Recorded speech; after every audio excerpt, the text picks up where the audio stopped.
నమస్కారం నమిత న్యూస్ వార్తలకు స్వాగతం. నా పేరు సుమలత. వార్తల్లో ముందుగా హెడ్లైన్స్.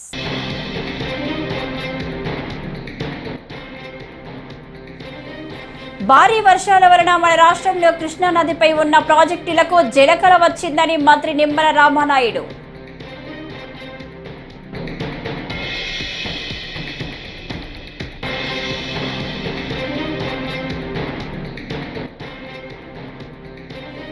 వరద బాధితులను ఆదుకోవడంలో కూటమి ప్రభుత్వం విఫలమైందని మాజీ ఎంపీ మార్గాని భరత్ మండిపాటు.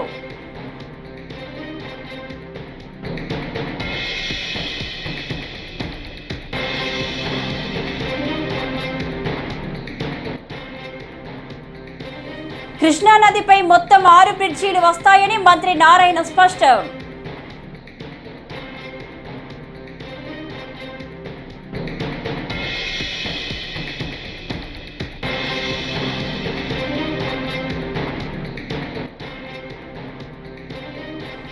తప్పుడు కథనాలపై మాజీ ఎంపీ ఎంవివి సత్యనారాయణ మండిపాటు.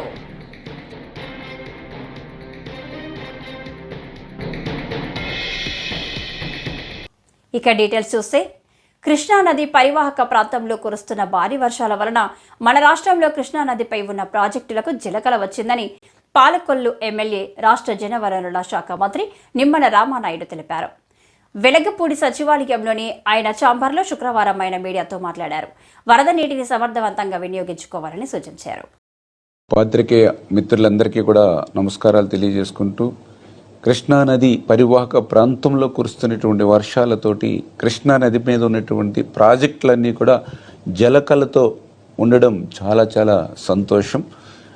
ఇప్పటికే ఆ కృష్ణమ్మ తల్లి యొక్క ఆశీర్వాదంతో శ్రీశైలం ప్రాజెక్టు నిండుకొని రేపు రాబోయేటువంటి 2-3 రోజుల్లో నాగార్జున సాగర్ ప్రాజెక్టు కూడా నిండుకోవడం మనందరం కూడా చూస్తాం.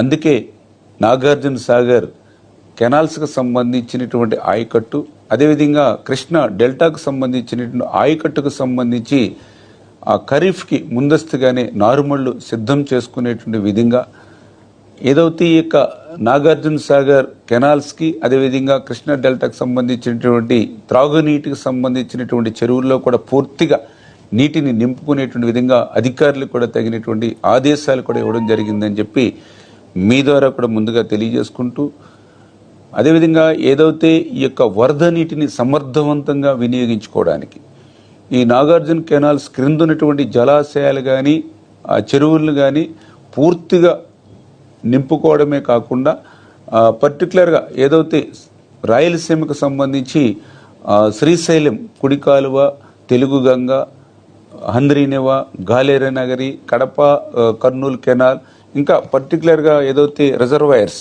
వెలిగోడు, గారకొల్లు, బ్రహ్మంగారి మఠం, జీడిపల్లి, గండికోట, చిత్రావతి, మైలవరం వంటి రిజర్వాయర్స్, అదేవిధంగా పెన్నా నది మీద ఉన్నటువంటి సోమశీల, కండలేరు వంటి రిజర్వాయర్స్, ఇట్లా ఏదైతే యొక్క వరద నీటిని సమర్థవంతంగా ఈ యొక్క జలాశయాల్లోనూ, రిజర్వాయర్స్లోనూ, చెరువుల్లోనూ నింపుకోవడం ద్వారా ఇమ్మీడియట్లీ ప్రస్తుతం ఈ యొక్క సాగునీరు అందించడంతో పాటుగా రాబోయేటువంటి 2-3 నెలలకు కూడా నీరు మరి ఉంచుకునేటువంటి విధంగా ఈ యొక్క జలాశయాలు, ఈ రిజర్వాయర్స్ నింపుకునేటువంటి విధానంలో మరి అధికారులందరూ కూడా శ్రద్ధ పెట్టాలని చెప్పేసి కూడా ఇప్పుడే అందరికీ కూడా ఆదేశాలు ఇవ్వడం జరిగిందని చెప్పి మీ ద్వారా అందరికీ కూడా తెలియజేసుకుంటూ ఉన్నాను.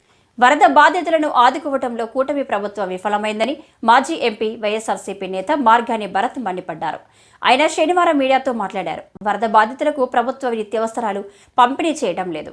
ఎమ్మెల్యేలు, మంత్రులు వరద ప్రభావిత ప్రాంతాల్లో పర్యటించడం లేదు.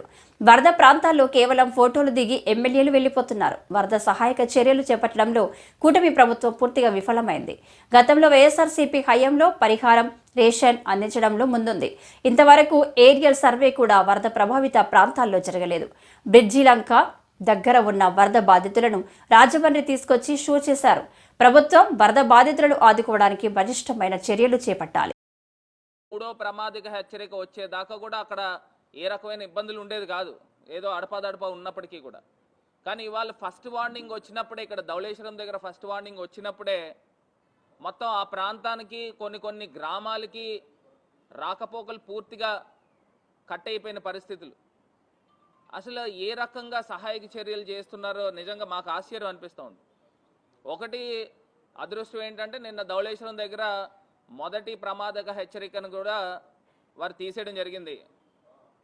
మరి దీని తర్వాత వచ్చే పరిణామాలు ఏ రకంగా ఉంటాయి, అంటువ్యాధులు ఏ రకంగా ప్రబలంగా జరుగుతాయి, మరి ఇవన్నిటి గురించి కూడా ప్రభుత్వం తక్షణమే కలెక్టర్లని అధికారులని ఆదేశించి శానిటేషన్కి సంబంధించి కానీ ఎక్కడైతే కొన్ని ప్రాంతాలకి రాకపోకలు కట్టయినాయో ఇవన్నిటిపైన కూడా దృష్టి సారించాల్సిన అవసరం ఉందని కూడా ఈ సందర్భంగా తెలియపరుస్తున్నాను. మరి నాకు ఒకటి అర్థం కానిది ఏంటంటే ప్రతి సోమవారం పోలవరం అన్న చంద్రబాబు నాయుడు గారు మరి సహాయక చర్యలు ఏ రకంగా జరుగుతూ ఉన్నాయి, వరదల్లో చిక్కుకున్న బాధితులు ఏ రకంగా ఉన్నారు అని ఇప్పటిదాకా చాపర్ పైన హెలికాప్టర్ పైన సర్వే చేసిన సందర్భాలు కనబడలా. మరి ఒక్కసారి రాష్ట్ర ప్రజలందరూ కూడా గమనించండి. ఇప్పుడు అక్కడ పోలవరం దగ్గర జనరల్గా జరిగే వర్కులుకే ఈయన సోమవారం పోలవరం అని వెళ్తూ ఉన్నాడు. మరి ఇక్కడ ఇంత ఘటనలు జరుగుతూ ఉన్నాయి. మరి జరుగుతున్నప్పుడు ఈయన ఏ రకంగా కృష్ణా నదిపై మొత్తం 6 బ్రిడ్జీలు వస్తాయని మంత్రి నారాయణ అన్నారు. వెలగపూడి సచివాలయంలో ఆయన విలేకరులతో మాట్లాడారు. నిర్మించబోయే 6 బ్రిడ్జీలు ఐకానిక్ బ్రిడ్జి తరహా ప్లాన్ చేయాలని చంద్రబాబు చెప్పినట్లు మంత్రి పేర్కొన్నారు.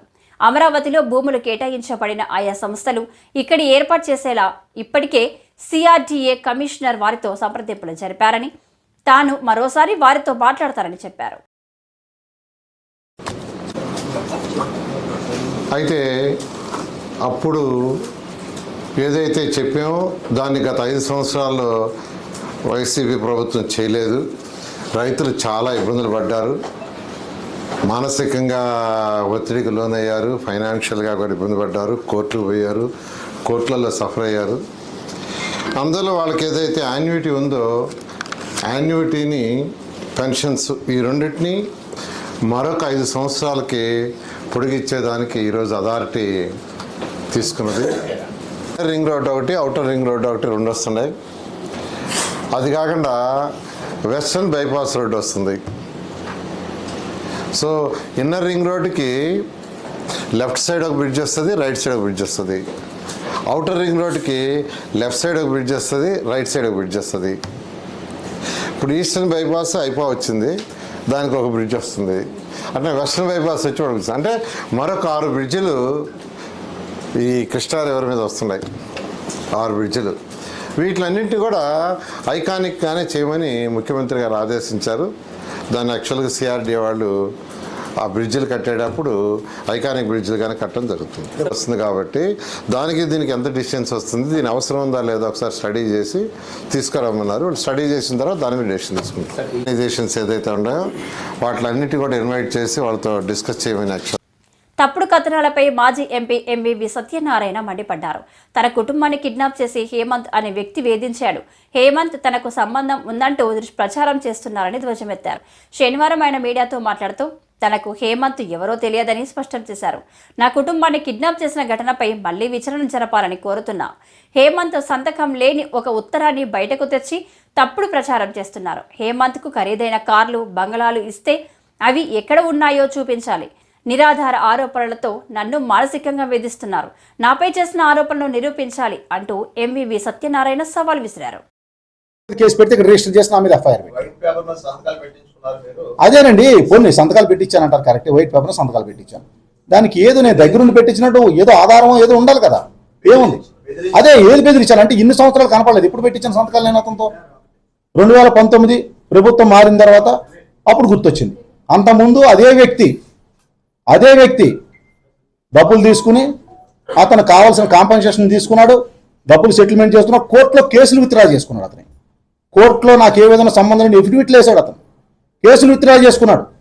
అదే వ్యక్తి. ఆ డీటెయిల్స్ మొత్తం మీకు పంపిస్తాను. ఒకరోజు ఎవరైనా కావాలంటే మొత్తం ఏం జరిగిందో జీబీ గారికి తెలుసు నాకంటే ఎక్కువ. కాబట్టి అతను కేసు పెట్టడం, కేసు విచారణ చేయకుండా నా మీద ఎఫ్ఐఆర్ నమోదు చేయడం కూడా చాలా దారుణమైన పరిస్థితి. దాని మీద కోర్టులో పోరాటం చేస్తా ఉన్నాం. దాని మీద హైకోర్టుకి వెళ్ళాం, సుప్రీంకోర్టు కూడా వెళ్ళాం. కేవలం కక్షతో అతను చేసిన పని తప్ప ఏమీ కాదనే ఉద్దేశం రేపు భవిష్యత్తులో కోర్టు తేల్చుకోండి. అధికారుల మీద కూడా ఎఫ్ఐఆర్ వేసి మమ్మల్ని ఇబ్బంది పెట్టిన అధికారులు సార్ ఇప్పుడు ఏం జరుగుతుందో ఏం జరగాలనుకుంటుందో అన్నీ మీకు తెలుసు. అధికారులు అనేవాళ్ళు ఇక్కడ నిమిత్త మాత్రం. ఇక్కడ అధికారులు అనేవాళ్ళు చేతులు ఏమి లేదు, అంతా చేయించేవాళ్ళు వేరు, చేసేవాళ్ళు వేరు. సరే, ఏదైనప్పటికీ కూడా భవిష్యత్తులో ఏం జరుగుతుందనేది కోర్టులోనే కోర్టులు నిర్ణయం చేస్తాయి. కోర్టులు ఎవరు అన్యాయం చేశారు, ఎవరు న్యాయం చేశారు, కోర్టులు పూర్తిగా దానికి వివరణ ఇస్తాయి. విశాఖలో రియల్ ఎస్టేట్ కి సంబంధించి ఎటువంటి ఆరోపణ వచ్చినా ఫస్ట్ ఎంఈవి పేరే బయటకు వస్తుంది. అంటే ఎంఈవి తప్ప వేరే ఎవరు వ్యాపారం చేయట్లేదా, లేకపోతే ఎందుకు ఎంఈవిని ఎందుకు టార్గెట్ చేస్తారు? నేను విశాఖపట్నంలో 100 అపార్ట్మెంట్లు కట్టానండి. ఏ ఒక్కరు 10 మించి కట్టలేదండి. ఏ వీధిలో చూసినా ఎంఈవి అపార్ట్మెంట్స్ ఉంటాయండి. ఏ రోడ్డుకి వెళ్ళినా నా బిల్డింగ్లు ఉంటాయండి. విశాఖపట్నంలో ఇండస్ట్రీ, బిల్డింగ్ కన్స్ట్రక్షన్ ఇండస్ట్రీ అంటే దానికి ఒక రూపం తీసుకొచ్చి ఈ లెవెల్ తీసుకొచ్చిన వ్యక్తిని నేను. ఎంతోమంది వేల మంది కార్మికులు పోతాను, ఎంతోమందికి ఇల్లులు కట్టించాను. కాబట్టి నేను రాజకీయాల్లో రాకపోయి ఉంటే నా మీదకి ఇవాళ రారెవరు. నేను ఎంపీగా ఉన్నాను కాబట్టి ప్రతిపక్షాలు ఆరోపణలు చేయడానికి నేను మనిషిగా కనిపిస్తా ఉన్నాయి పార్టీలో. రాజకీయంగా కూడా నేనే కనిపిస్తాను. రాయదుర్గం పట్టణంలో వినాయక సర్కిల్ వద్ద శనివారం నిరసనలు వ్యక్తం చేసిన సిపిఐ నాయకులు పాలస్తీనాకు సంఘీభావంగా గాజాపై ఇజ్రాయేల్ జరుపుతున్న దాడులను ఖండిస్తూ సిపిఐ జిల్లా కార్యదర్శి జాఫర్ ఆధ్వర్యంలో నిరసనలు వ్యక్తం చేయడం జరిగింది. ఇప్పటికే పాలస్తీనా భూభాగం ఆక్రమించాయని పేర్కొన్నారు. అమెరికా సామ్రాజ్యవాదం నశించాలి అంటూ పెద్ద ఎత్తున వ్యతిరేక నినాదాలు చేపట్టారు. జిల్లా కార్యవర్గ సభ్యుడు, నాయకులు పాల్గొన్నారు.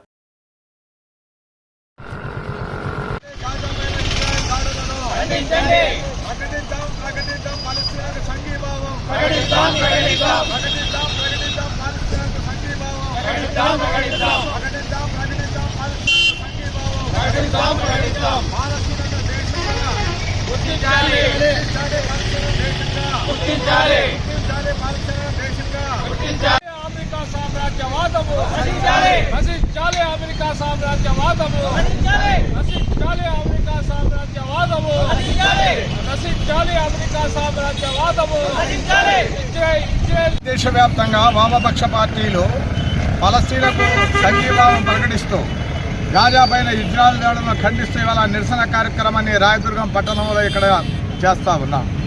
ఇవాళ ప్రపంచంలో ఇవాళ అమెరికన్ సామ్రాజ్యవాదం ఇవాళ ఇజ్రాయెల్కు అనుకూలంగా ఉండడం ద్వారానే ఇవాళ గాజా పైన దాడులు చేస్తూ ఉన్నారు. ఇవాళ పాలస్తీనా యొక్క భూభాగాన్ని ఆక్రమించుకొని ఇప్పటిదాకా 39,000 మందిని చిన్న పిల్లలు, వృద్ధులను ఇవాళ అతంగా హతమార్చడం జరిగింది. ఒక విధ్వంసకరమైనటువంటి పరిస్థితుల్లో ప్రపంచంలో అన్ని దేశాలు కూడా పాలస్తీనాకు అనుకూలంగా ఇవాళ ర్యాలీలు, నిరసన కార్యక్రమాలు చేపడుతున్నా కూడా ఐక్యరాజ్య సమితి ఇవాళ ప్రశ్నించినప్పటికీ కూడా పెడజేమని పెట్టి ఇవాళ ఇజ్రాయెల్ దాడులు. ఆస్తి కోసం సొంత అన్నను హత్య చేసిన కేసులో నిందితులను అరెస్టు చేసినట్లు కోడుమూరు సిఐ మన్సూరుద్దీన్ తెలిపారు. సిఐ తెలిపిన వివరాలు ఇలా ఉన్నాయి. నంద్యాల పెద్ద ధనవాడకు చెందిన మృతుడు చిన్న శేషిరెడ్డితో సోదరులకు కొన్నేళ్లుగా పొలం పంపకాల విషయంలో తగాదాలు నడుస్తున్నాయి.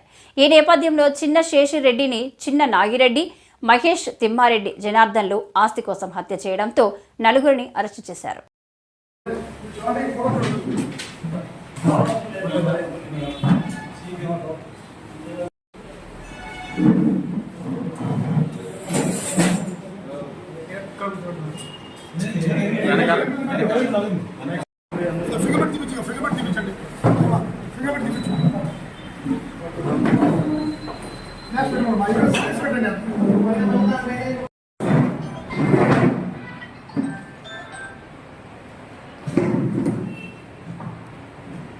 ఎందుకంటే దుర్గడు కొత్తకోట అంటే తెలంగాణ బార్డర్ కాబట్టి, తుంగభద్ర అవతల తెలంగాణ ఉంది కాబట్టి అక్కడ కన్సర్న్ సిఏలకు, ఎస్ఐలకు ఉండే ప్రజలకందరూ తెలియజేస్తే మాకు 12 గంటల ప్రాంతంలో ఆ కోతి యొక్క పేరు శేషారెడ్డిని, అతనిది ధన్వాడ అని తెలిసింది. ఇతనికి వాళ్ళ తమ్ముల మధ్యలో 1.10 సెంట్ల 1 ఎకరా 10 సెంట్ల స్థలం మీద గొడవలు నాని గత 3 నెలల ముందు 2 కేసులు రాజ్యంలో కట్టడం జరిగిందని సమాచారం పైన వెంటనే వాళ్లకు ఎస్ఐ ద్వారా వాళ్ళ యొక్క కొడుకుని పిలిపించడం జరిగింది. వాళ్ళ కంప్లైంట్ పైన మర్డర్ కేసు అనే కేసు రిజిస్టర్ చేసి తదుపరి విచారణ మొదలుపెట్టడం జరిగింది. ఈ క్రమంలో ఫోర్సింగ్ టీము, డాగ్ స్క్వాడ్ కూడా ఆ ప్రదేశానికి వచ్చినాయి. ఫర్దర్ ఇన్వెస్టిగేషన్ తీసుకుంటే ఈరోజు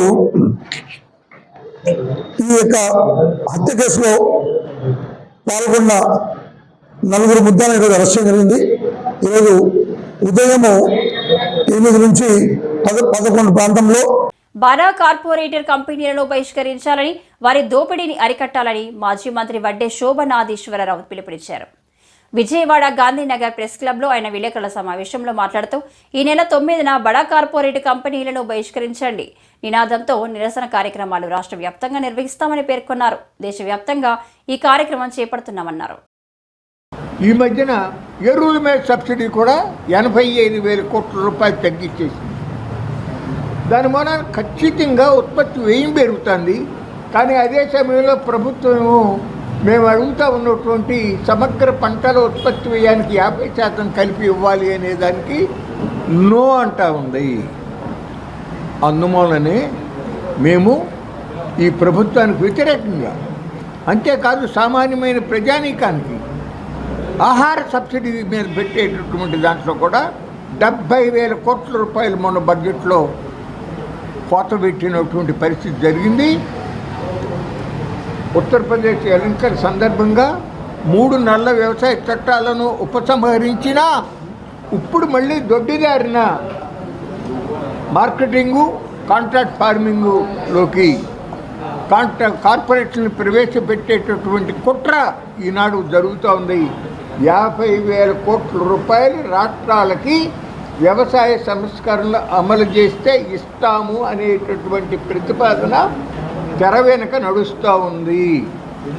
అందువలనే ఈ విధంగా రైతులు, సామాన్య ప్రజానీకం అందరి యొక్క ప్రయోజనాలని కార్పొరేట్లకు కట్టబెడతా ఉన్న పరిస్థితుల్లోనే మేము కార్పొరేట్లని బహిష్కరించాలి, వాళ్ళని కట్టడి చేయాలి అనేటటువంటి నినాదం.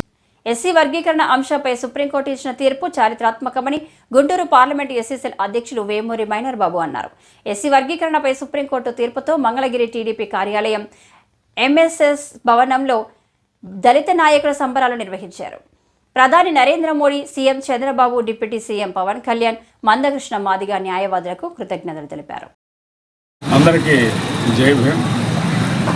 AP SC ST BC and minorities ఐక్యవేదిక SC ST BC and minorities అందరూ ఐక్యతతో ఉండి ఐక్య పోరాటాలు చేసి రాజ్యాధికారాన్ని సాధించడమే ప్రధాన లక్ష్యంగా ముందుకు సాగుతుంది. ఈ క్రమంలో మనలో ఎవరిని ఏ పేరు పెట్టి విభజించినా సరే దాన్ని ఐక్యవేదిక ఖచ్చితంగా ఖండిస్తుంది. రిజర్వేషన్ల నెపంతో నిన్న సుప్రీంకోర్టులో వచ్చినటువంటి మన యొక్క విభజన రిజర్వేషన్ వర్గీకరణ అనేటువంటి తీర్పుని మేము వ్యతిరేకిస్తున్నాము. ఎందుకంటే ఇది విభజించు పాలించులాగా కొంతమంది రాజకీయ నాయకుల యొక్క ఆటలో మనం పావులుగా మారిపోయే పరిస్థితి వస్తుంది.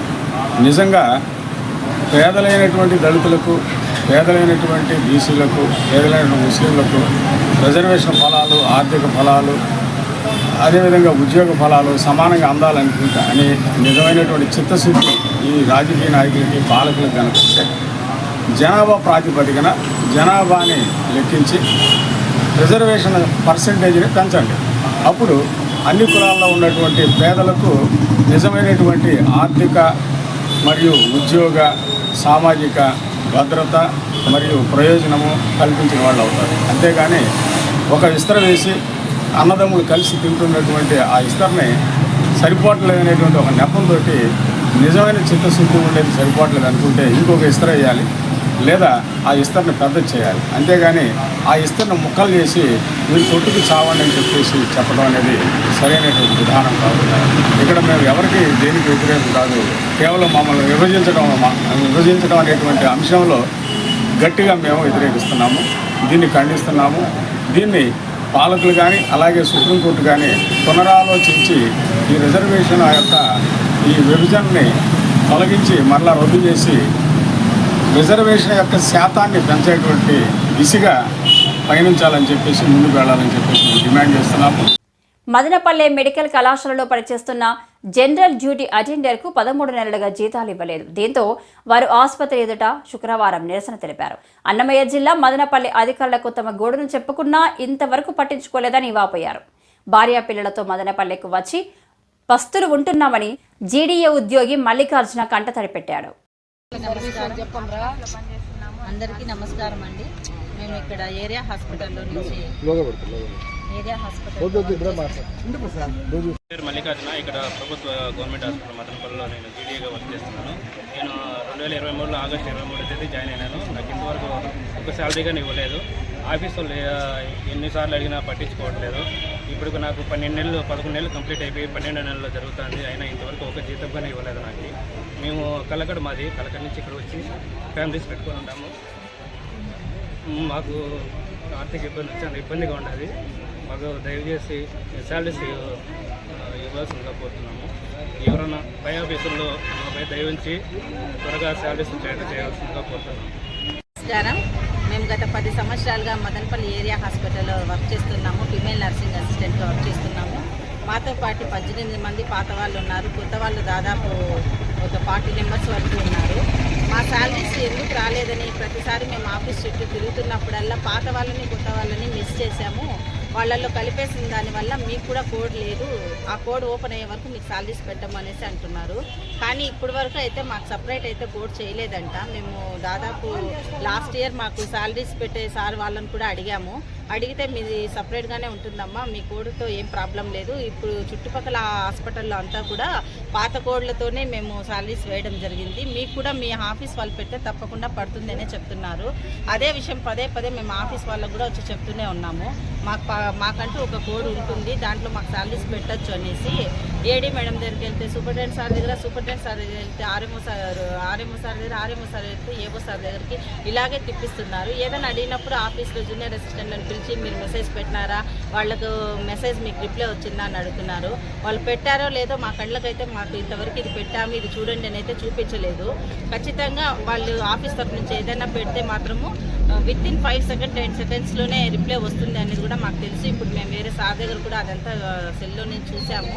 కానీ మా సీల్డర్స్ మా శాలరీస్ మాకు పెట్టాలనే మేము ప్రతి ఒక్కరిని కోరుకుంటున్నాము. ఎమ్మెల్యే సార్ దశాబ్ద కాలంకు పైగా నేత్రదానంపై అవగాహన కార్యక్రమాలు చేపట్టడంతో దాతలు ముందుకు వస్తున్నారని, అలాగే అవయవ దానంపై అవగాహన కల్పించాల్సిన అవసరం ఉందని ఎమ్మెల్యే బోండా ఉమా అన్నారు. తుమ్మలపల్లి కళాక్షేత్రంలో శుక్రవారం జరిగిన అవయవ దాన అవగాహన కార్యక్రమంలో ఆయన మాట్లాడుతూ దాతల సంఖ్య 100 నుండి 1000కు పెంచాల్సిన అవసరం ఎంతైనా ఉందన్నారు. క్లిష్టమైన అవయవ దాన ప్రక్రియను సుసాధ్యం చేసి చూపిస్తున్న వైద్యులకు ధన్యవాదాలు తెలిపారు. అవగాహన ఉండేది కాదు. దాని తర్వాత దీని మీద మీడియా ప్రభావం చాలా ఉంది. మీడియా ద్వారా అన్ని ఛానల్స్ కూడా దీనికి ప్రాధాన్యత ఇవ్వటం, మీడియాలో ఎక్కువ చూపించటం వల్ల ఆర్గాన్ డొనేషన్ అనేది సామాన్యులు కూడా తెలిసినటువంటి అంశం.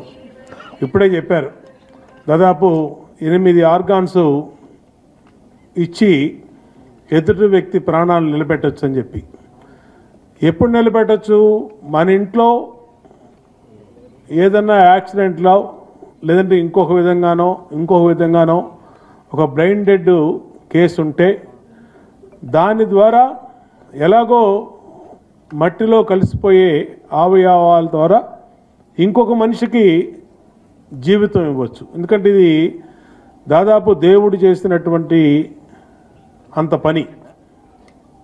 ఒక మనిషికి ప్రాణద్వారం చేయటం అంటే ఆల్మోస్ట్ చనిపోతున్నటువంటి స్టేజిలో ఉన్నటువంటి వ్యక్తి కళ్ళు, గుండె, లివరు, కిడ్నీ, మరి ఇటువంటి లంగ్స్, ఇటువంటి ఆర్గాన్స్ అన్నిటిలో ఎన్ని విలువైన ఎన్ని మ్యాచ్ అవుతాయో చూసి ఇవ్వటం అంటే మామూలు విషయం కాదు. దాన్ని మనం పబ్లిక్లోకి ఎక్కువ తీసుకెళ్లాల్సినటువంటి అవసరం ఉంది. ఎందుకంటే చాలామంది ఎన్ని ప్రమాదాలు జరుగుతూ ఉన్నాయి దేశంలో కానీ రాష్ట్రంలో కానీ. మరి ఆ ప్రమాదాలు జరిగినప్పుడు ఎందుకు చనిపోతున్నప్పుడు మరి ఎదుటి వ్యక్తికి ఎంతో ఇంపార్టెంట్ అయినటువంటి ఆర్గాన్స్ని వాళ్ళని కొంచెం అవేర్నెస్ తీసుకొచ్చి మోటివేట్ చేస్తే కొంతవరకు మరి ఆర్గాన్స్ ఖచ్చితంగా ఇవ్వటానికి ఆ కుటుంబాలు ముందుకొస్తాయి. విజయనగరం జిల్లాలో ఎస్సీ ఎస్టీల సమస్యల పరిష్కారానికి కృషి చేస్తామని జిల్లా కలెక్టర్ బిఆర్ అంబేద్కర్ హామీ ఇచ్చారు. ఎస్సీ కాలనీలకు త్రాగునీరు సరఫరా చేసేందుకు చర్యలు తీసుకుంటామన్నారు. ప్రతి నెల చివరి పనిదినం రోజు సివిల్ రైట్స్ డేగా నిర్వహించాలని అన్నారు. శనివారం కలెక్టరేట్లోని విజిలెన్స్ మానిటరింగ్ కమిటీ సమావేశం నిర్వహించారు.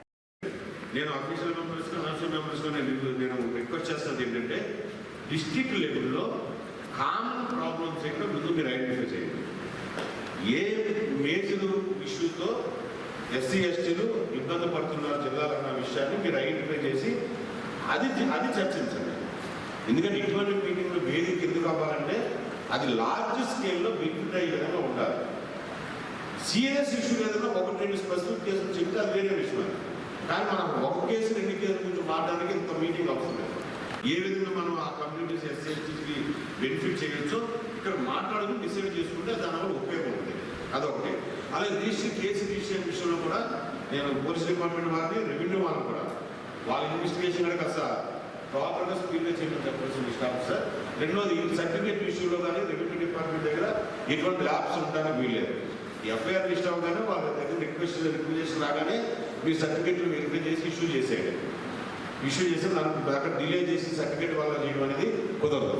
రెండోది ఒక విషయం మేము మర్చిపోయాను. ఎవిడెన్స్ వచ్చిన వాళ్ళకి మనం ట్రాన్స్పోర్టేషన్ ఇది ఇస్తాము. అది ఏ నెల వరకు ఇచ్చామో మీకు ఏమైనా ఐడియా ఉందా? అంటే మనం వాళ్ళకి మనం నిజంగా న్యాయం చేయగలిగిన వాళ్ళు అవుతాము. తీసుకుంటాను సార్. ఇంతకుముందు ఎప్పుడైనా ఇచ్చున్నారా, ఇస్తే ఎలా ఇచ్చున్నారా అనేది తీసుకుంటాను. ఇచ్చారనేది నేను చెప్తాను. ఇప్పుడు వరకు ఇచ్చారని చెప్పండి. కాంట్రాక్ట్ కూడా రికార్డ్ ఇస్తాను.